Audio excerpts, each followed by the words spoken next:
वीरू आणि बसंती एके दिवशी फिरायला निघाले असताना बसंतीने विचारले, आज मी गाडी चालवणार आहे.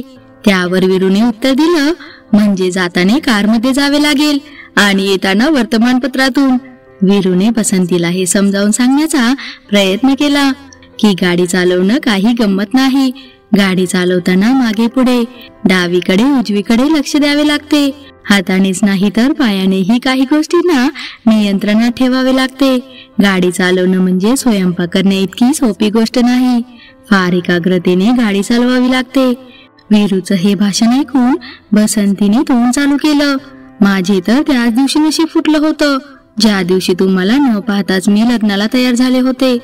परिस्थिती अधिकच गंभीर होऊ नये म्हणून वीरूने विनोदाचे सिंचन करून पाहिले. तू तर मला न पाहताच लग्न केलेस, पण माझी हिंमत पाहिली नाहीस. तुला पाहिल्यावरही मी तुझ्या सोबतच लग्न केले. हा विवाद इतका वाढला की वीरू आपल्या पत्नीच्या अधिक नादी न लागता घराबाहेर निघून गेला.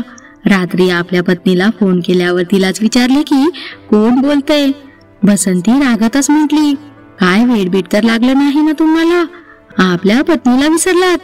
यावर वीरूने तिकडून उत्तर दिलं, डोकं ठिकाण्यावर नसेल तर आपण काय बोलत आहोत हेच आपल्याला समजत नाही. पण बसंती तर रागातच होती. तिने विचारले की इतक्या उशिरा कशाला फोन केला ते सांगा. यावर वीरूने उत्तर दिलं की म्हटलं पाहू एकदा फोन करून, तुझा राग कमी झाला की नाही ते कळेल. यावर इकडून बसंती म्हणाली, फारच पुळका आलाय वाटतं बायकोचा, भांडताना कुठे गेलं होतं प्रेम. यावर वीरूने डोक्याला हातच लावत म्हणाला, ए बाई, चुकून घरचा नंबर लागला आहे. हा सगळा पती पत्नीच्या भांडणाचा परिणाम होता. असे जर म्हटले ते काही ठीक होणार नाही. आजच्या काळात जन्म मृत्यू कष्ट आणि आरोग्य या गोष्टी सोडल्या तर बाकीच्या सर्व भानगडी मानसिक एकाग्रतेच्या अभावापोटी उद्भवलेल्या असतात. खरे सांगायचे म्हटले तर आजचा काळच एकाग्रतेचा अभावाचा आहे. अतिरिक्त संपत्ती आणि सुखाच्या मागे लागून जीवन दिशाहीन झाले आहे. आज अशीच माणसे जास्त सापडतील जी कसलाही विचार न करता, उद्दिष्ट न ठरवता जगत आहेत.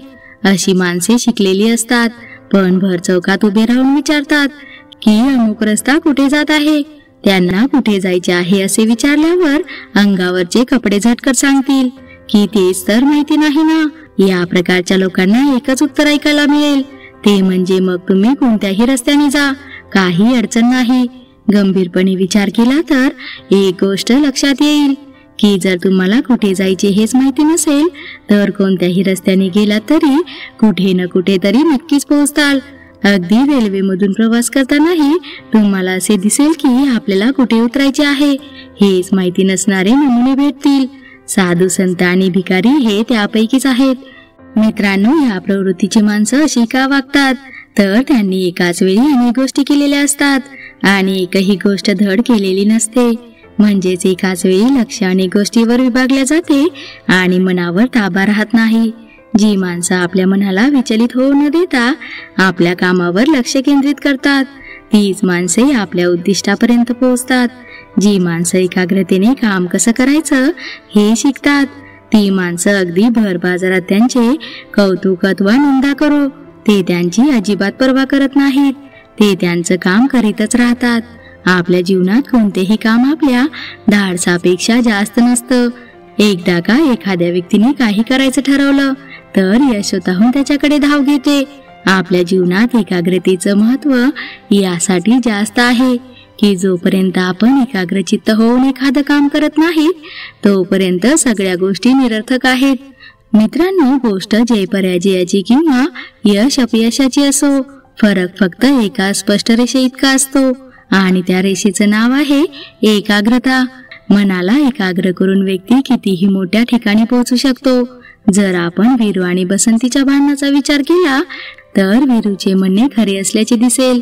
फक्त पत्नीसोबत बोलण्याची त्याची पद्धत ठीक नव्हती. वीरूने ठरवलं असतं तर बसंतीला तो असंही म्हणू शकला असता की कोणत्याही कामासाठी 100% प्रयत्न करावे लागतात. तसे पाहिले तर एकाग्र मनाने केलेल्या कामाचे अनेक फायदे असतात.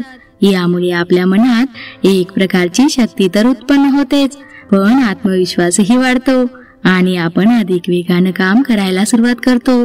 आपल्या पत्नीला समजून सांगण्यासोबत वीरूला हे देखील समजायला पाहिजे होते की आपल्या मार्गात येणाऱ्या अडचणींचा न घाबरता सामना करून त्यांना प्रगतीचा मार्ग समजला पाहिजे. मनात जर दृढ निश्चय आणि विश्वास असेल तर विजय निश्चितच आहे, पण संकल्प कमजोर असेल तर पराभव ठरलेलाच आहे. मित्रांनो, वीरू आणि बसंतीच्या बोलण्यावरून आपल्याला हे समजते की विस्कळीत विचार असणारी व्यक्ती कधी शांत बसू शकत नाही आणि मनाच्या शांततेशिवाय आनंद मिळणे कठीण आहे.